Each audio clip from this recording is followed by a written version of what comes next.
وہ مطلب کہ آپ یہ دیکھیں کہ مطلب ایک نقطہ کچھ اس طرح کی چیزیں گری ہوئی ان کو ملی ہیں، رنگ و روغن جو ہے وہ بھی پرانا، مطلب وہ بھی نیا کروانا پڑا ہے ان کو، یہ نقصان کا تخمینہ ہے، سیاہی گرا دی تھی، رنگ و روغن دوبارہ کروانا پڑا ہے، اور اس کا کل تخمینہ جی جو لگایا گیا ہے وہ اچھا خاصا ہے، مطلب کہ 1,50,000 روپے اس پہ لگے ہیں، اور پھر دعویٰ کر دیا گیا کہ رجسٹر اور کمپیوٹر جو ہیں وہ جو ہے اس پر بھی مسئلہ ہوا ہے، وہ بھی ٹوٹے ہیں، اور نئے رجسٹر میں جو ایف آئی آر ہے وہ لکھنی پڑ گئی تھی، پرانا رجسٹر اس لیے نہیں مل رہا، ایف آئی آر اس لیے نہیں مل رہی، اور وہ جو رجسٹر عدالت میں پیش کیا گیا ہے اور وہ نہ وہ درخواست جس کی بنیاد پر ایف آئی آر لکھی گئی وہ ہے ہی نہیں، یعنی ایف آئی آر کی کوئی قانونی بنیاد آج تک اس کیس میں سرگودا اے ٹی سی عدالت میں پیش ہی نہیں کی جا سکی، اور اس کیس میں بھی وہی 2 پولیس اہلکار جن کا نام مبینہ طور پر بتایا جا رہا ہے حسام افضل اور محمد خالد ہے، وہ گواہ بنائے گئے ہیں، اور جن کو گواہی لاہور کی عدالت میں اس سے پہلے بھی ان کی گواہی جھوٹی اور عدالت نے تسلیم نہیں کی تھی، اور انہی کے بیانات پر سازش کا الزام جو ہے وہ لگایا گیا ہے، اور اس کے تمام سابقہ گواہوں میں بھی تضاد، غیر حلفی ہونا، قانون سے لا علمی اور غیر موجودگی کے جو ثبوت ہیں وہ موجود ہیں، یہ سب اس پہ بات چیت کریں، صرف مائنڈس نیوز بات نہیں کر رہا، تو یہ وہ فیئر ٹرائل ہے جو آج 36 لوگوں کی قسمت کا فیصلہ سنا دیا گیا ہے کہ وہ جمہوری طور پر ایک آپ کا حق ہوا کرتا ہے کہ آپ جو ہے احتجاج کر سکتے ہیں، پروٹیسٹ جو ہے وہ آپ کر سکتے ہیں، تو ہم نے ماضی میں بھی دیکھا ہے، اس سے پہلے اگر آپ کو یاد ہو کہ کچھ سال پہلے فرانس میں ایک پروٹیسٹ ہوا تھا، اور وہ کتنے لوگ تھے اور کتنا زیادہ نقصان ہوا تھا، پولیس کی گاڑیوں کو بھی جھڑپیں ہوئی تھی، لڑائی ہوئی تھی، کیا ان لوگوں نے پھانسیاں لگا دیں؟ کیا ان لوگوں نے ان کو عمر قید کی سزائیں یا 10-10 سال قید کی سزائیں؟ کسی بھی مہذب معاشرے میں یہ نہیں ہوتا ہے، کیونکہ جب ہم اپنے ملک کو دیکھتے ہیں تو ہمیں نظر آتی ہے غربت، ہمیں افلاس نظر آتا ہے، ہمیں نظر آتی ہے بے روزگاری، ہمیں انجسٹس نظر آتا ہے، ہمیں قانون کی عملداری نہ ہونا نظر آتا ہے، اور پھر ہمیں چیخو پکار یہ جو انسانوں کی سنائی دیتی ہے جس کو ہم سننے کی کوشش نہیں کر رہے ہیں، تو پھر لوگ ایک راستہ اپناتے ہیں اور وہ ہے احتجاج کا راستہ، اور ہمیشہ کوشش یہ کرنی چاہیے کہ جو ریاست کی رٹ کے اندر جو پرامن احتجاج ہے وہی حکومتیں جو ہیں اس کو افورڈ کر سکتی ہیں اور وہی ہونا چاہیے، لیکن کیا ہے کہ جس طرح سے ایک سیاسی جماعت کے ساتھ یہ ہو رہا ہے، پی ٹی آئی کے ساتھ ہو رہا ہے، ان کے لوگوں کے ساتھ ہو رہا ہے، آج ملک احمد کو نااہل قرار دے دیا گیا ہے اس کیس کی وجہ سے، ظاہرہ ان کی سیٹ خالی ہو جائے گی، پھر اس سے پہلے جمشید دستی کے ساتھ یہ ہوا ہے، پھر اس سے پہلے بہت سارے لوگ جو جیتے ہوئے تھے ان کو تو ایوان میں ہی نہیں آنے دیا گیا ہے، تو یہ جو چیخو پکار سیاسی طور پر چل رہی ہے سیاسی جماعتوں کے بیچ میں، جو آج سیاسی جماعتیں حکومت میں ہیں، کیا انہوں نے اپوزیشن میں نہیں جانا؟ Are they forever? ایسا نہیں ہے، جتنی مرضی وہ لیجسلیشن قانون سازی کروانے، کبھی نہ کبھی کہیں نہ کہیں ان کو اپوزیشن میں بھی جانا ہے اور ایوان سے باہر بھی جانا ہے، پھر بہت برا انجام ہوا کرتا ہے، یہ سوچنے کی بات ہے، کیونکہ ایک چیخو پکار ہمیں کہیں اور سے بھی سنائی دے رہی ہے، بلوچستان میں جو صورتحال بنی ہوئی ہے،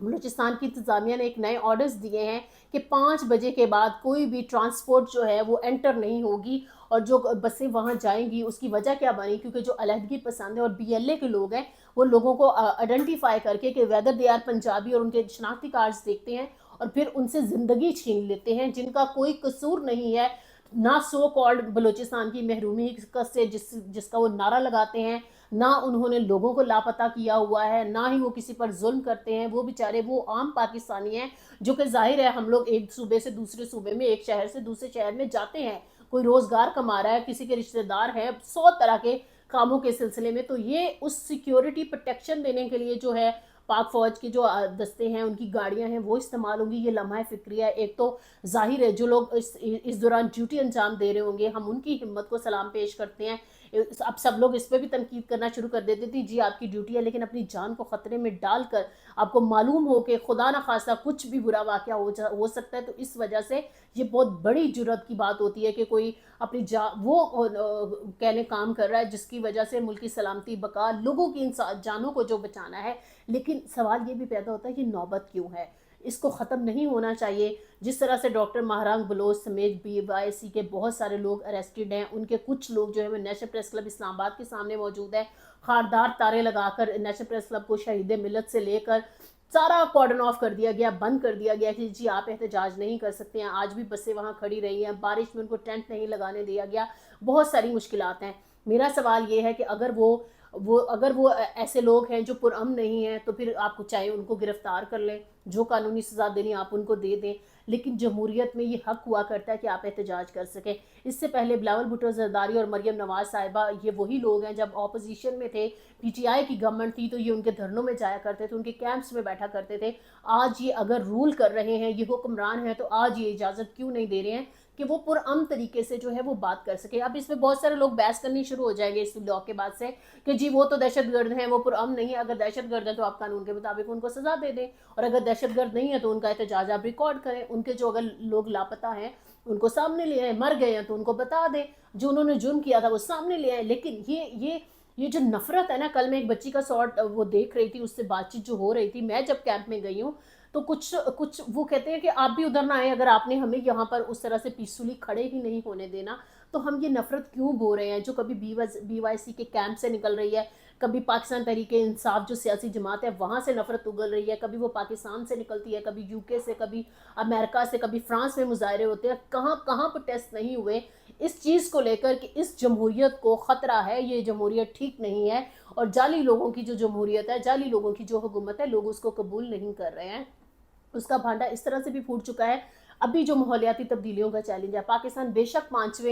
پانچ ممالک کی خطرناک ترین جو لسٹ ہے اس میں شامل ہے، لیکن کیا ہم فنڈز مانگتے رہے؟ لوگوں سے بھیک مانگنی ہے ہم نے جو ماحولیاتی تبدیلیوں سے بچانے کے لیے، یہ جو ہماری بڑھتی ہوئی آبادی ہے، ہماری وسائل مینجمنٹ نہیں ہو پا رہی ہے، ہم اپنی جو شہروں کی پلاننگ ہے اس طرح سے نہیں کر پا رہے ہیں، ہم نے برساتی نالے، بڑے نالے، جتنا بھی سیوریج کے پانی کا جو ایک قدرتی بہاؤ ہوتا ہے، ہم نے وہاں پر کیسے کہیں ڈی ایچ اے بنا دیا، کہیں ہم نے پی ایچ اے بنا دیا، کہیں ہم نے جو ہے بحریہ ٹاؤن کھڑا کر دیا، کہیں ہم نے اور کالونیز اور سوسائٹیز بنا دی ہیں۔ انسان در انسان آباد کرنے کے لیے ان پکی دیواروں میں ہم نے اس قدرت کو، اس نیچر کو تباہ کر کے رکھ دیا، جس کو عام الفاظ میں کلائمیٹ چینج یا پھر آپ ماحولیاتی تبدیلی کہتے ہیں۔ ہمارا رہن سہن اتنا آرٹیفیشل ہو چکا ہے کہ پھر قدرت ہمیں بہا بہا کر لے کر جا رہی ہے۔ اور ایک تو یہ وجہ ہے کہ ہماری پور پلاننگ ہے، ہماری پلاننگ نہیں ہے، جو کہ ساری ٹاؤن مینجمنٹ، ٹاؤن پلاننگ ہوا کرتی ہے۔ ایک اور بات بھی ہے، بیچارہ میٹ آفس اور پی ڈی ایم اے، این ڈی ایم اے تھک چکے ہیں وارننگز دے دے کر، لیکن کیا ہو رہا ہے؟ سیاحوں کی گاڑی اسکردو میں بہ گئی، چلاس میں بہ گئی،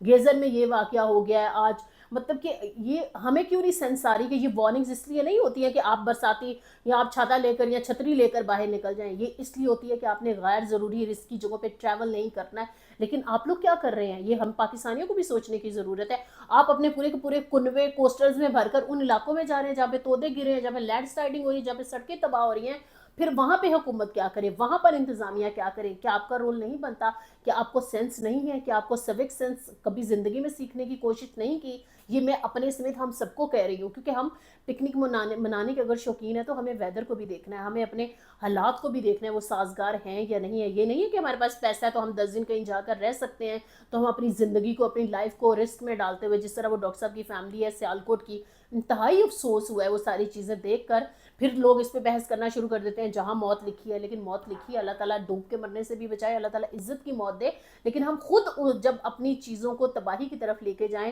بار بار وارننگز کو ہم اگنور کریں گے اور ہمیں نظر آ رہا ہوگا کہ اس طرف بہاؤ ہے پانی کا، اس طرف نالا ہے، ہم اس طرف جانے سے گریز کریں، تو یہ ہماری اپنی ہے۔ اگر ہم چھوڑیں گے، سوچیں گے یہ تھوڑا سا پانی ہے، کوئی فرق نہیں پڑتا، تو یہ ہماری اپنی جہالت ہے، اور اس جہالت کی وجہ سے کہیں نہ کہیں سیاسی نفرت ہے، کہیں نہ کہیں سماجی نفرت ہے، کہیں نہ کہیں تعلیمی نفرت ہے، کہیں نہ کہیں ہماری مذہبی نفرت ہے، کہیں نہ کہیں ہماری نسلی نفرت ہے، اور کہیں نہ کہیں ہماری صنفی نفرت ہے۔ اور صنفی نفرت میں آپ نے دیکھ لیا ہے کہ بلوچستان میں کیا ہوا ہے، اور غیرت کا جو قانون ہے اس پر کتنی بحث ہو رہی ہے، پھر کس طرح سے سارے مل ملا جاتے ہیں، وکٹم بلیمنگ کرنا شروع کر دیتے ہیں، جس طرح سے ہم نے دیکھا ہے بلوچستان کے واقعے کے حوالے سے سرکار کی طرف سے یہ آیا کہ وہ تو جی آپس میں شادی شدہ نہیں تھے۔ یہ کوئی جواز نہیں ہے کسی کی زندگی لے لینے کا، اور اپنی غفلت اور لا علمی کے لیے۔ اس پہ خیر اینیویز اس پہ بات ہو رہی ہے، ہم اس پہ فردر بھی دیکھیں گے۔ 14 لوگ جو ہیں وہ گرفتار ہو چکے ہیں، امید کرتے ہیں کہ ان کو سزائیں ملیں گی، لیکن اس وقت یہ ہے کہ سیاسی نفرت جو ہے وہ اگر ختم ہوگی تو پاکستان بہت تیزی سے آگے بڑھے گا، کیونکہ ہم چاہتے ہیں متحد رہیں اور تمام صوبوں سے نسلی نفرت ختم ہو جائے، زبان کی نفرت ختم ہو جائے، لسانیات، یہ ساری چیزوں سے اگر ہم نہیں نکل پائیں گے، اور ہم چاہیں گے کہ ہم سیاسی طور پر احتجاج کرنے والوں کو 10-10 سال کے لیے سزائیں دے دیں، تو لوگ آج بھی نعرے لگا رہے ہیں کہ ہمارا بیانیہ وہی ہے، ہمارا نظریہ وہی ہے، ہم ہٹنے والے نہیں ہیں، ہم ڈٹنے والے ہیں۔ تو اتنے سالوں میں ہم نے یہ گیم پلے کر کے دیکھ لیا ہے۔ میرے خیال میں سیاسی مذاکرات کا جو رستہ ہے وہی واحد حل ہے۔ یہ صرف پی ٹی آئی کے تناظر میں بات نہیں کر رہی ہوں، حکومت کو ہوش کے ناخن لینے چاہیے، جو مسنگ پرسنز بیٹھے ہوئے ہیں ان سے بھی بات چیت کرنی چاہیے، اور یہ جو بہنیں اور بچیاں بلوچستان سے آئی ہوں، ان کا بھی سیاسی حل بات چیت کے ذریعے ان کو ان کے پیاروں سے یا ان کی لاشیں دے دیں یا ان سے ملوا دیں یا ان کا قصور بتا دیں، ان کے عدالتوں میں کیس چلوا دیں، کچھ تو کریں، کیونکہ یہ مسئلے کا حل نہیں ہے۔ مائنرس نیوز سے آج کے لیے اتنا ہی۔ فردر اپڈیٹس کے لیے ہمارے چینل کو فالو کرتے رہیے۔